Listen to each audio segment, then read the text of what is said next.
So DCT actively pumps sodium chloride out of the lumen of the nephron through the NaCl carrier or NCC or sodium chloride pump, which is shown in the figure. The co-transporter is the target of the thiazide diuretics. The DCT is responsible for 5 to 10 or 5 to 8% of filtered sodium reabsorption, यानी कि moderate sodium reabsorption करवाती है. Calcium is also reabsorbed in the segment under the control of PTH. Removal of the reabsorbed calcium back into the blood requires the sodium-calcium exchange process.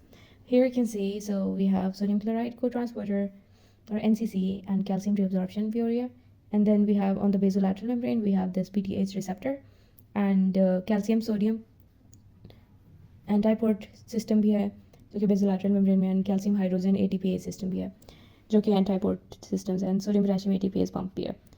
Okay अच्छा, इसके अलावा हमारे पास इसमें आ जाता है कि प्रोटोटाइप्स क्या होती हैं इसमें. 8CTZ जो कि हम प्रेगनेंसी में यूज़ कर सकते हैं, विच इज़ हाइड्रोक्लोरोथाइजाइड, बट तब यूज़ कर सकते हैं if it is already being used. The prototypical agent and all the other members of this group are sulfonamide derivatives. A few analogs that lack the typical thiazide ring in their structure nevertheless have effects identical with those of thiazides, and therefore they are considered thiazide-like. The major action of thiazides is also to inhibit sodium chloride transport in the early segment of the distal convoluted tubule. Thiazides are active by the oral route and have a duration of action of 6 to 12 hours, जो कि बहुत ज़्यादा as compared to loop diuretics. Chlorothiazide is only thiazide plus is available for parenteral use when we have effects. In full doses, they will produce moderate but sustained sodium and chloride diuresis. Hypokalemic metabolic acidosis may occur. Reduction in the transport of sodium from the lumen into the tubular cell will reduce intracellular sodium and potassium. Sodium-calcium exchange at the basolateral membrane, and as a reabsorption of calcium from the urine is increased, and the urine calcium content is decreased, the opposite of the loop diuretics, because they act in a diluting segment of the nephron. Thiazides may reduce the excretion of water, लेकिन dilution जो होती है वो ख़त्म होती है DCT पे आके, लेकिन शुरू हो चुकी होती है thick ascending limb of loop of Henle पे, और हम thick ascending limb of loop of Henle को ही diluting segment बोलते हैं. They will reduce the excretion of water and cause dilutional hyponatremia. Thiazides also reduce BP, and the maximal pressure lowering effect occurs at lower doses than the maximal diuretic effect.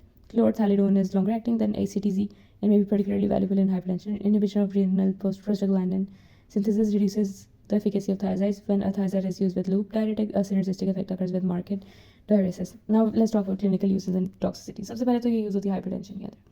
Okay, let's see. Hypertension के अंदर for which their long duration and moderate intensity of action are particularly useful. Chronic therapy of edematous conditions वैसे use कर सकते हैं, लेकिन and mild heart failure वगैरह, लेकिन loop diuretics ज़्यादा preferable होती हैं.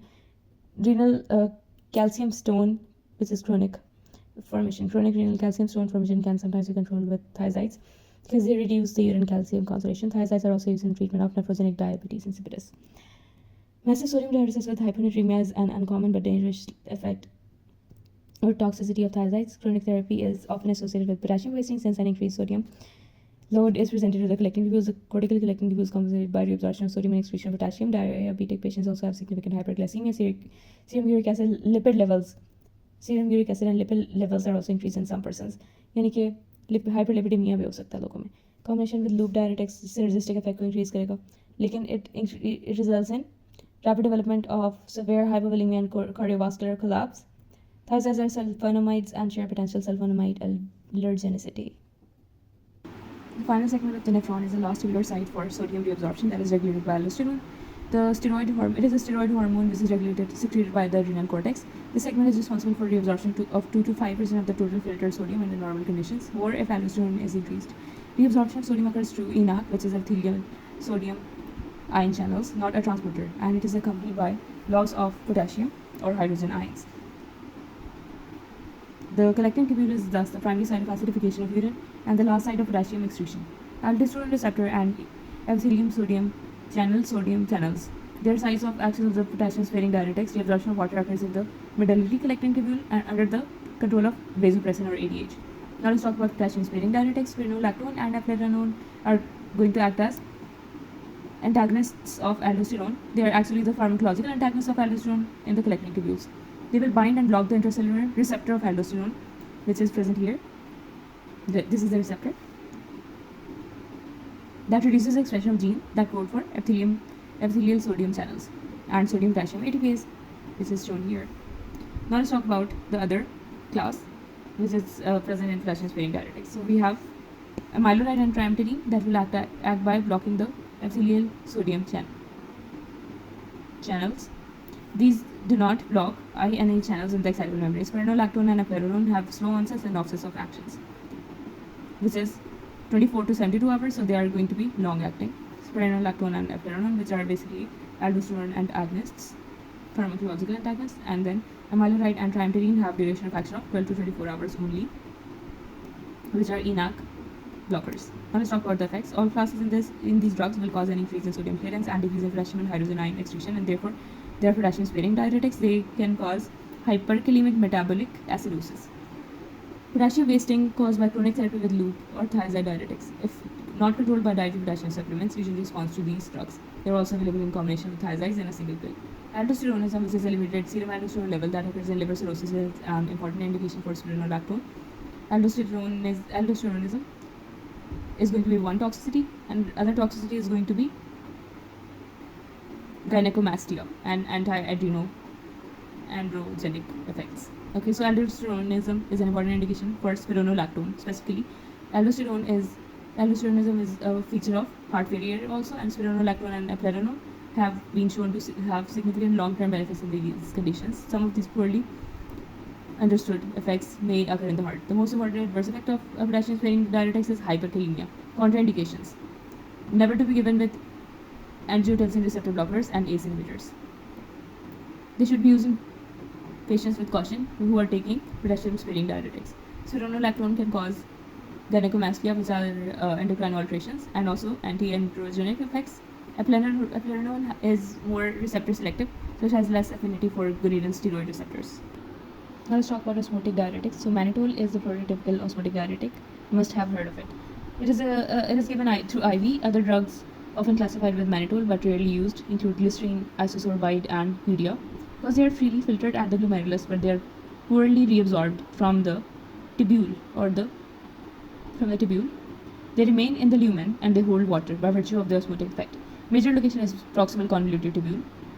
Reabsorption of water is also reduced in the cortical, in the collecting tubule, and in the descending limb of loop of Henle. Now let's talk about the effects. So it has effects on the eye and it has effects on the brain. Volume of urine is increased. Most of the filtered solutes are excreted in large amounts unless they are actively reabsorbed. Sodium excretion is usually increased because the rate of urine flow through the tubule is greatly accelerated and sodium transporters cannot handle the volume rapidly enough. Mannitol can also reduce brain volume and intracranial pressure by osmotically extracting water from the tissue into the blood. Similar effect also occurs in the eye. Clinical uses and toxicities. They are used to maintain high urine flow, especially when renal blood flow is reduced and in the conditions of solute overload from severe hemolysis, rhabdomyolysis, or tumor lysis syndrome. Mannitol and several other osmotic agents are also useful in treatment of intraocular pressure in acute glaucoma and ICP, or intracranial pressure in neurological conditions. Movement of water from intracellular compartment to the extracellular compartment may cause hyponatremia and pulmonary edema. As the water is excreted, hypernatremia may follow. Headache, nausea, vomiting are common.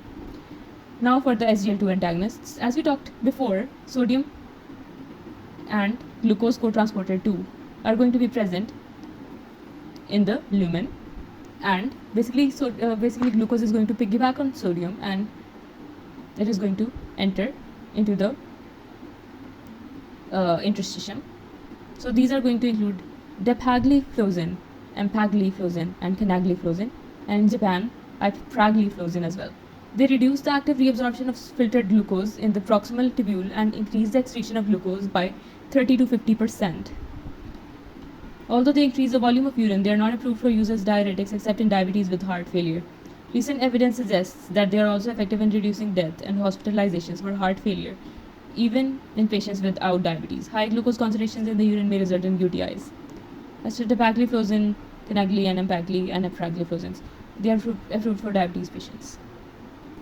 अच्छा, तो यहाँ पे वो कह रहे हैं कि हमारे पास एक्वापोरिन 3 और 4 चैनल्स होते हैं ना, वो हमारे पास हमेशा रहते हैं बेसिलैटरल मेम्ब्रेन के अंदर, लेकिन जो एक्वापोरिन 2 के जो चैनल्स होते हैं, they are only going to be inserted in the, ये ल्यूमेन के अंदर होते हैं. ये ओनली इंसर्ट तब होंगे जब हमारे पास ADH प्रेजेंट होगा या एनी एंटी-डायरेटिक पेप्टाइड प्रेजेंट होगा which is acting on the vasopressin V2 receptor.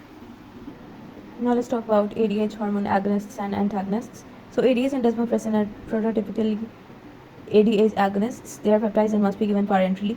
Conivaptan and tolvaptan are ADH antagonists. Demiclocycline was previously known as an antagonist. Lithium also has ADH antagonist effect, but it was never used for this purpose.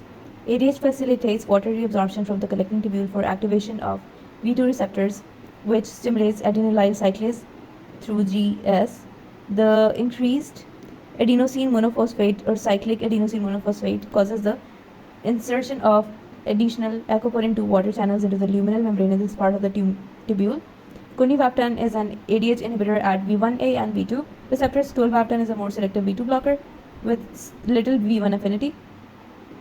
Demiclocycline and lithium will inhibit the action of ADH at some point distal to the generation of cyclic AMP and presumably interfere with the insertion of water channels into the membrane. Effects and clinical uses. Agonists. ADH and desmopressin will reduce the urine volume and increase the concentration of urine. ADH and desmopressin are used in pituitary diabetes insipidus, insufficient ADH.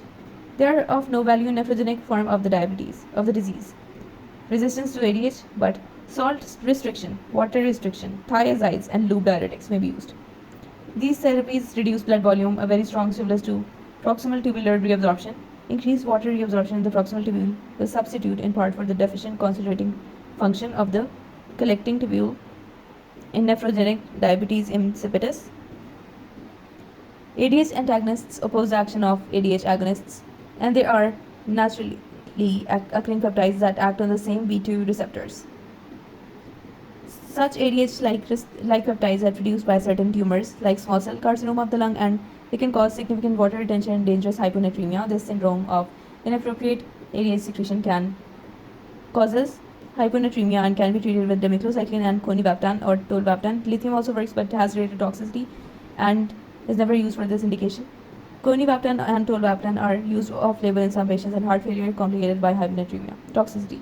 In the presence of ADH or desmopressin, a large water load may cause dangerous hyponatremia.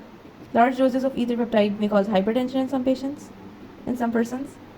Conivaptan and tolvaptan may cause demyelination with serious neurological consequences if hyponatremia is corrected too rapidly. Conivaptan may cause infusion site reactions. In children younger than age, demiclocycline will cause bone and teeth abnormalities. Lithium causes nephrogenic diabetes insipidus as a toxic effect because of its other toxicities. The drug is never used to treat SIAD.